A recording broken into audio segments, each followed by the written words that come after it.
Where should we go to Archaea? Here's our women in Haiti, and here we go. Let's close this. So what we are doing now is we actually have digital cameras and GPS units in all of our project coordinators' hands, country representatives. So this is where the major tree planting activities are taking place, and the nursery could be an actual tree planting. In some cases we're still waiting for pictures, but here we go. 50 people establish a nursery of 40,000 trees, and it goes on to say what was actually going on. That was earlier this year, so then they did the tree planting towards the end of the year, or the middle and the end of the year. So now not only are we going to have the nursery sites shown here, we'll have planting sites as well. So to any donor, anyone that really wants to see, are the trees being planted, say, you know what, here are the GPS coordinates, go for it. Go there and you'll see the actual trees have been planted there. For any of our countries, and pictures are actually updated. Because I guess, is it after 2 years that you really see change? It's hard, because a seedling, it all depends on the tree species. And a seedling, if you really want to be able to see the green, it all depends on when you take the picture and how big the seedling is at the time. Well, this is a great demonstration, because, the data's right there. The video to go along with it. Yeah. It's true. I'll actually show you.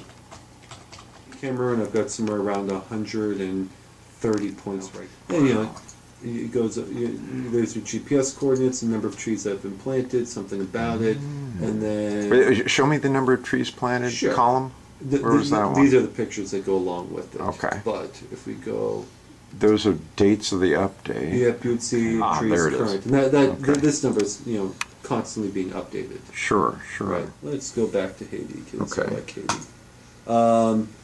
Okay, so you have the pictures, you have the descriptions, you've got more information down here. Right. But then you also have this interactive map.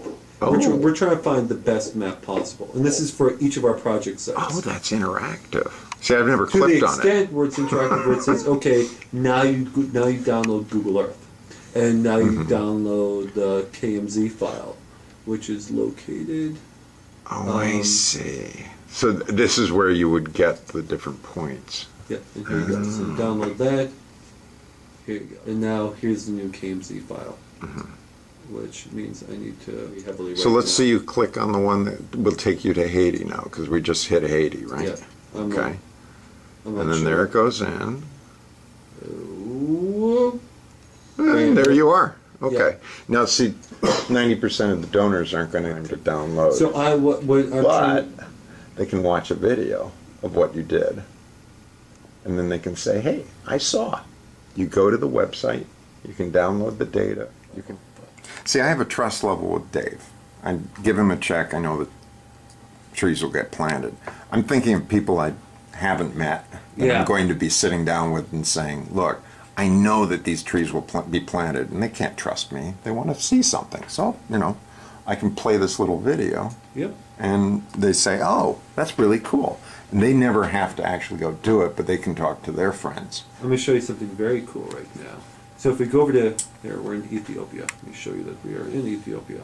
Voila. What I'm showing you is, typically, with these satellite views, it's actually very difficult to, see trees on the ground, right? Right. But in this, here are the nurseries. Now check this out. This is just really cool. Now, my God, those are the nurseries. there they are. It's just so obvious. Voila. There are the nurseries. See each of them right there. And then that's the coffee. No, this is the trees. Coffee's the other one. Here are the trees, each of the nurseries right here. And then here they all are right here. And you can see the line of trees behind it. The line of trees behind it. Yeah. So. Now, why is it that we can see that? Because Google Earth updates every 2 years? Depending on where it's going. Yeah, it depends on where it is. Cloud cover plays a huge part in just what they do actually get and they don't yeah, but get. What good luck that you got this. Well, the nurseries are all covered in thatch. Oh, so this might be a new batch of Well, trees. no. What I'm saying is the reason why you see this is that these nurseries are all covered in thatch, so Right. it makes it very apparent. Because they're all close together, they're very large nurseries, they're all covered in this very light-colored thatch, therefore you can see all of it. You know, if we were doing plantations of trees like this, which is not what Trees for the Future tends to do, we might do small woodlots, you know, but really nothing like this, where we're talking trees throughout fields. Then it'd be easier to see it from a satellite image. No, that's probably a good thing to just comment on right here. Why is it that you guys don't do a concentrated island of trees like that? Dave? Well, so far it's been distribution. I mean, there are at any given time about 1.1 million trees in that thing total. But when you start dividing that among, say, 7,500 farms,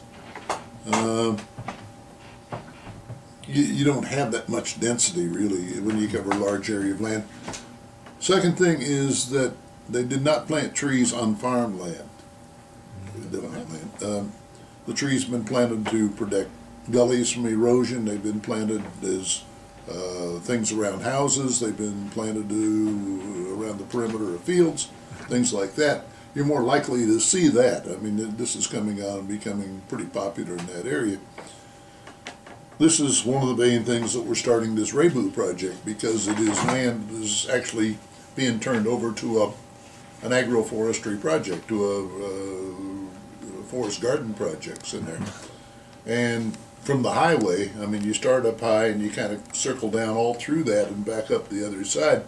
So you can see it from above, you can drive right down through it and come up the other side. That one is going to be very obvious to everybody.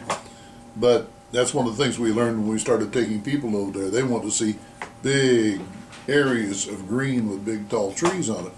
And if you plant 100 million trees, it should be something to see. Well, yeah, but it is scattered over so much distance that you just can't see it. There's a guy in southern Haiti, this University of Haiti, who's planted 500,000 trees on their property down there. And they're 3 years old, and he says, standing back on a hillside looking, you can't see them. Because they're so short? Well, yeah, but they're so scattered apart. Plus the fact that he, like us, have concentrated on trees that have rather thin canopies that grow quickly, but have very thin canopies. I mean, they're constantly dropping leaves on the ground. This makes a big difference also in the ability of sunlight to penetrate. So if the sun is moving across the sky, you're hitting that one plant there from a lot of different directions during the day. And so we're planting things on different levels. We're planting, pineapples down here and coconuts way up there and like that.